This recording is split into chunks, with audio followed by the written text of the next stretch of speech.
There's a ground ball to second. And the throw to first got him. Jung-ho is hurt. Play is still alive, but a takeout slide by Coughlin. He went after Jung-ho, and Jung-ho got rolled over.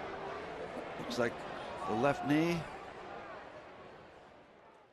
When we look back as Pirates fans to the quote-unquote glory days of Pirates baseball over the last 2 decades or so, the years can easily be focused on 2013 to 2015.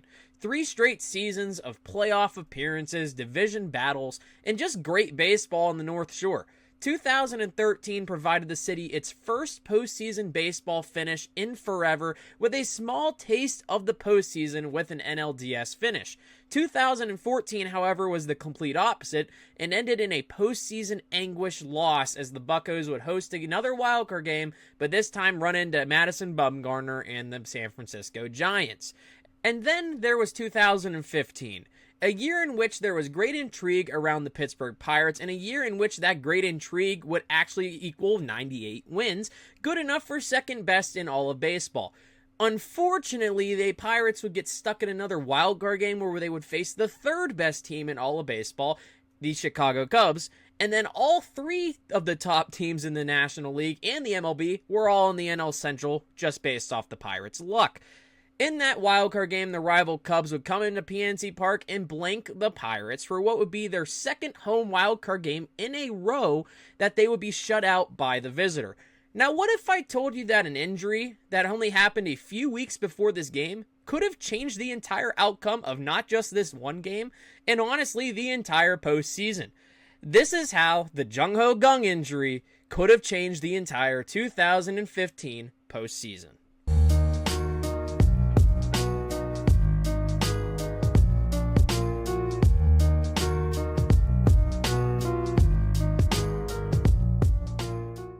On September 17, 2015, the Pittsburgh Pirates were hosting the Chicago Cubs in a crucial game going down the stretch.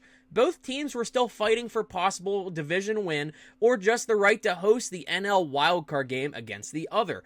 On a routine double play ball, Cubs infielder Chris Coughlin went for a slide that hit Kang's knee and took him out of the game, and as well the rest of the season. The injury will be labeled by the Pirates as a left knee injury. The slide was labeled as a legal slide, however, by the MLB, as Coughlin was able to touch the bag. This slide is even still talked about by many fans today. It was also made known to the public very quickly that Chris Coughlin had no ill intent with the slide, as he did send Kang a note to check on his health and would feel terrible about the injury. So that's that piece of the info.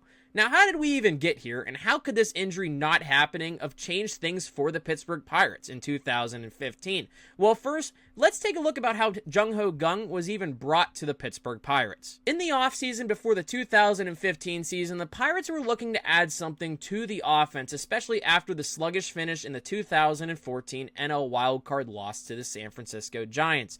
Fans were frustrated, of course, with that finish, and also expressed the need for some more pop in the lineup. The Pirates in this offseason would do something that the team had not ever seen, and went out to the KBO's Nexen Heroes to go after South Korean shortstop and third baseman Jung-ho Kang. Jung-ho Kang, while playing for the Nexen Heroes, was by far one of the most talented KBO stars in the entire league. Across 9 KBO seasons, Jung-ho Kang put up a very solid career thus far. In those seasons, Kang put up a slash line of a .298 batting average, a .383 OBP, a .504 slugging, and an .886 OPS. He as well was known for his power numbers, as he was able to send a career total of 139 homers over the fence in the KBO, and as well put up a total of 545 RBIs. One would call this a very solid career. And it would seem that the Pirates thought of that as well during Kang's posting period. On January 12, 2015, the Pirates would win the bidding rights to acquire Jung-ho Kang and sign the KBO star to a 4-year deal worth around $16 million. They would also pay the Heroes the bid fee to acquire Kang, which was an additional $5 million or so dollars. An interesting note about this deal was that Jung-ho Kang would successfully become the first KBO position player to make the jump to Major League Baseball here in the United States. Kang will be joining the Pirates after a monster KBO season where he hit 40 homers and hit 356. When Pirates fans saw this, they knew that 2015 was going to be a fun one, and they were right about that. Jung-ho Kang's rookie season would be a special one as he would go on to have a very successful rookie campaign. In his rookie campaign, Kang put up a slash line of a .287 batting average, a .355 OBP, a .461 slugging, and an .816 OPS. He would also hit 15 homers and drive in 58 RBIs. Kang would also manage to finish in third place in National League Rookie of the Year voting. Kang's addition to the squad was definitely a welcome one, as the Pirates were able to plug him in at both shortstop and third base. Kang's offense was greatly welcomed into a Pirates lineup that was great during this season. Andrew McCutchen was having another great year. Pedro Alvarez was still hitting the ball hard, and players like Francisco Cervelli, Starling Marte, and Neil Walker were also key pieces to the 98-win Pirates. So why would this injury derail the Pirates' postseason chances? Let's get into those details. As I just brought up several names within the Pirates core in 2015, I wanted to take a look at the pieces of that lineup that had at least 400 or more plate appearances. As you can see here, Jung-ho Kang was second on the team when it came to WRC+, only placing him behind Andrew McCutchen and ahead of Francisco Cervelli by a healthy margin. Now, why do we have Jordy Mercer's name highlighted on here? Well, that is because Mercer, after the Kang injury, would become the primary option to play shortstop and get more reps every day. And as we can see on this graphic, Mercer had the lowest WRC out of anyone that was eligible for the 400 plate appearances, and by about 30 points of that. Compared to Kang, Mercer's WRC plus was worse by 63 points. Now, this is not us going after Mercer, but this just shows that Kang's injury had a huge blow to the Pirates' offense going into the final weeks of the season and the postseason in general. Now let's take a look at the overall numbers when comparing Jung-ho to Jordy Mercer. Looking at slugging, OPS, and WRC+, Kang basically doubled or tripled Mercer in about every category. Slugging-wise, Kang had a .461 and Mercer had a .320. OPS-wise, Kang had an .816 and Mercer had a .613. And of course, like we just covered, WRC+-wise, Kang sat at 128 and Mercer sat at a 65. Kang's injury was a huge blow to the Pirates' offense and the overall rookie campaign that Kang was managing to have. Now that we have that all out of the way, I want to take a look at the hypothetical world if the Kang injury never had happened. To start, I want to take a look at what the Pirates did after the Jung-ho Kang injury. Including the loss to the Cubs on the day of the injury, the Pirates put up a record of 11-6, which included an 8-game winning streak right after the game Kang was injured in. You could look at that record now and could definitely tell yourself that that was good, and it was. Well, now let's think if Kang was healthy. Could it be better? The Pirates would lose games to the Cubs 9-6, which was the game he was injured in, Dodgers 6-2, the Cubs 4-0, the Cardinals 3-0, and the Cardinals again 11-1, and of course the Reds 3-1. Now, if you change some of those scores around, things could have ended a little bit differently in the division and honestly the postseason. So now let's have some fun with this. In this hypothetical world, the Pirates, let's say, win both of those Cardinals games, sweep the Cardinals that would be, and maybe the Reds won. This, of course, would put the Pirates at 101 and 61, good for first place in the NL Central. We, of course, could get to this point with a different combo or Cardinals losses in other games, but I wanted to just use those games as an example since those two original Cardinals wins were at PNC Park, so this would be a home sweep for the Pittsburgh Pirates. With that out of the way, let's take a look at what the alternate version of the 2015 postseason could have looked like in this hypothetical universe. With the Pirates winning the NL Central and having the best record in the league, they would face the winner of the Cardinals and Cubs wild card game. The Cardinals would host this game instead of the Pirates in this world, with the Cubs still being the visitors in both situations. In this wildcard game, let's still roll with the idea of Jake Arrieta on the road pitching for the Cubs, with John Lackey now being the starter for the St. Louis Cardinals. The Cardinals lineup had some solid players with good numbers with the likes of Jason Hayward, Matt Carpenter, and Randall Grichuk leading the way, but I think with Jake Arrieta, the Cubs would still take this wildcard game matchup in both scenarios.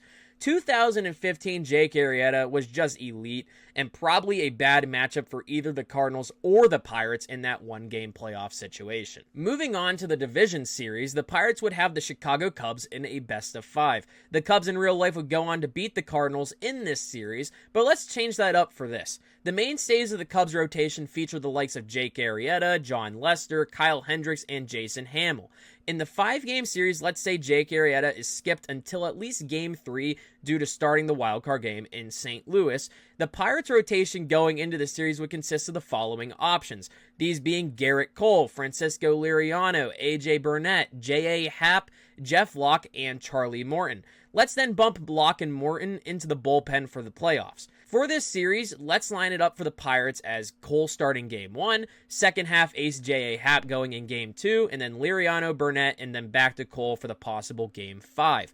With this rotation and the Cubs not having Arrieta until Game 3 or 4, I really like the Pirates' chances in this hypothetical world, especially in the world where Jung-ho Kang is healthy, as from what we saw earlier, his WRC plus of 128 ranked him second on the entire team. For this series, let's make it the Pirates winning it into 5 games just to add some drama. Pittsburgh takes games 1 and 2 at home. The Cubs with Jake Arrieta in Game 3 take that game as well as 4, and the Pirates take it in 5 at PNC Park. Now on to the NLCS. Let's stick with the New York Mets in this scenario for the opponent. The New York Mets by now have found a hit postseason hero in Daniel Murphy, who was having a historic postseason, so he would be the main issue against the Pirates pitching staff. However, a large issue the Pirates would face in this series would be what I like to call a 3-headed monster for the Mets pitching staff that they had.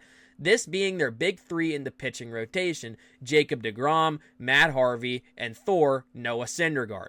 As you can see on this graphic, all of their ERAs in 2015 were very respectable, and all of them would be a force to deal with no matter who they face. The Mets offense also had some big names along with Murphy. Curtis Granderson, Lucas Duda, Yoenis Cespedes, and Travis d'Arnaud were just a few names of them. This matchup for the Pirates would definitely be a tough one in my opinion. However, just for fun, the Pirates rotation, I think, would be the difference maker in this series. The additions with Joakim Soria and Joe Blanton in the bullpen would have a large impact in this entire series as well, along with Mark Melancon, Tony Watson, and Jared Hughes. Of course, can't forget Jared Hughes. Not to mention the possibility of putting Jeff Locke or Charlie Morton in that bullpen as well. Let's give the Pirates this series in a 6-game battle with them stealing Game 6 in New York. And as you can tell, this is a hypothetical scenario because now we are on to the World Series and what many would call America's World Series. The battle of 2 small market teams trying to get back to glory. The Kansas City Royals and the Pittsburgh Pirates. The Royals in this, of course, are making their 2nd straight World Series appearance after losing the year prior to the team that took out the Pirates, this being the Madison Bumgarner San Francisco Giants. The Royals roster looked like this. The mainstays in the rotation were the young Yordano Ventura, rest in peace, former Pirate Edinson Volquez, Danny Duffy, and Johnny Cueto. Yes, in this universe, we would also get another Cueto game at PNC Park. The Royals core consisted of Lorenzo Cain, Mike Moustakas, Eric Hosmer, Alex Gordon, Kendrys Morales, Ben Zobrist, and a then-young Salvador Perez. As you can see with the Royals lineup side by side with the Pirates lineup, both are actually fairly similar, especially with the WRC pluses. What's funny about this, however, is Jung-ho Kang, who is second on the 2015 Pirates, would be tied with Lorenzo Cain on the Royals for second highest. The biggest part of the Pirates' offense, however, would be 2 things. This, of course, being Andrew McCutchen playing an entire postseason, and let's say in this universe he is playing like his regular season self, or even just for fun like his 2013 MVP self. The second thing also, if Jung-ho Kang is healthy, he would be your shortstop and not Jordy Mercer. Kang, when compared to Alcides Escobar of the Royals, would then provide a lot more offensive upside. So with that being said, the Pirates rotation when compared to what the Royals would be sending to the Fall Classic would also be better as we see them both compared here. With all of that also being said, and all these factors combined, along with a little bias as possible, I'm sorry, Royals fans, but let's have some fun. The World Series is going to Pittsburgh. And just to make it even more interesting, I think the Pirates take it in 6, as the Royals would probably still pull off some crazy postseason moments. But also for fun, let's end it in 6 in Pittsburgh with Johnny Cueto pitching in the Berg in another electric postseason environment. The Cueto chants would be blaring and the Buccos bats would prevail. And there it is. I have created absolute cinema. Honestly, after doing a lot of research on the 2015 Pirates and other NL teams, I really think this could have been possible if Jung-ho Kang never got injured. One slide made by a Chicago Cub at PNC Park caused disappointment for many Yinzers around the area. Who knows? If the Pirates win the World Series in 2015, Neil Huntington and Clint Hurdle might even have longer job security with the Pirates. With that means no Ben Cherington. Okay, now I'm just rambling. Thank you all for watching this video. It was a bit of something new, so if you like this what-if concept, make sure to leave your thoughts down below, and also comment down some ideas down below of some scenarios that you might have in a Pirates alternate universe. Make sure also to subscribe to North Shore 9 and follow all of our socials, and as always, let's go Bucks.